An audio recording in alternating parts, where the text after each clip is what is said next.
Electronic మీడియాలో చెప్పిన 7 కథలు చూసిన తర్వాత ఈ కథల గురించి మాట్లాడాలనిపించింది. విలువలతో కూడిన జీవితాన్వేషణలో రఘోత్తమ్ సాహిత్యం వైపు వచ్చాడు. గత 30 సంవత్సరాలుగా రఘోత్తమ్ నా సహచరుడు. విలువల కోసం బతకడం కాలుతున్న కాగడ లాంటిది. ఈ ప్రయాణంలోని తన అనుభవాలను కథలుగా మలచడానికి ప్రయత్నం చేస్తున్నాడు. ఇప్పటిదాకా ఆయన రాసిన కథలు తొమ్మిది రఘోత్తమ్ రెడ్డి కథలుగా వెలువడ్డాయి.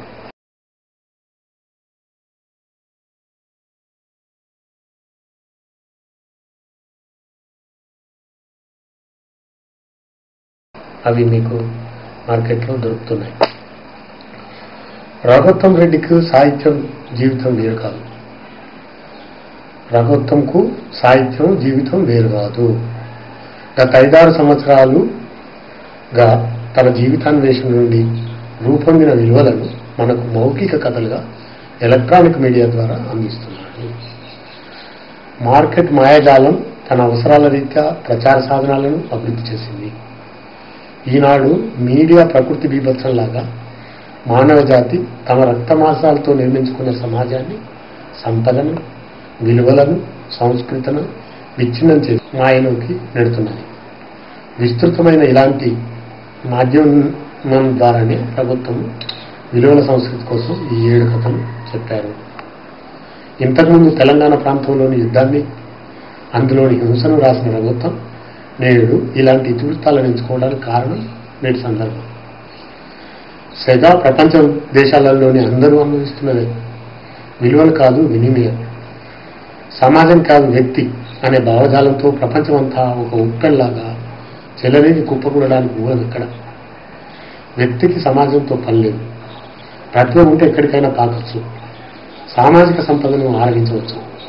ప్రతిభ పేరున జరిగిన యుద్ధాలు లేకుండా తనంత తానే కుప్పగుళ్ళ అమెరికా నుండి ఇవాళ అన్ని దేశాల్లో మనకు కనిపిస్తున్నాయి. రష్యన్ మహారచయిత టాల్స్టాయ్ అడిగినట్టు మనిషికి ఎంత భూమి కావాలి? ఈ 7 కథలు విచ్ఛిన్నమైన భూమిక నుంచి ఇలాంటి ప్రశ్నలు మనకు వేస్తాయి. ఈ కథకుడే తన అనుభవాలు చెప్పినట్టుగా ఫస్ట్ పర్సన్లో నడుస్తాయి. సౌలభ్యం కోసం మాత్రమే కానీ అన్ని కథల్లోని కథకుడు రఘోత్తమ్ మాత్రమే కాదు. చాలా వరకు స్వగతాలుగా వినిపిస్తాయి కానీ ఈ కథల కంఠస్వరం ఆయనదే. అయినా విలువల కోసం బతికే వారందరిది కుడి ఎడవల ఎటైనా ఉండనియండి, ఇది అందరి కంఠస్వరం. ఈ సంవత్సరం నోబెల్ బహుమతి గ్రహీత ఫ్రెంచ్ రచయిత జీన్ మార్ఫస్తూనే మాల్స్ రావడం అనేది ప్రపంచ యుద్ధాలు గతంలో సృష్టించిన మారణ హోమం కన్నా ఎక్కువ మారణ హోమం సృష్టించిందంటాడు. 7 కథలు మనుషులు తమకు ఏం కావాలో, ఎంత కావాలో తెలుసుకోమంటాయి. ఇందులో విమర్శలు వ్యక్తులను ఉద్దేశించినవి కావు, సామాజికమైన.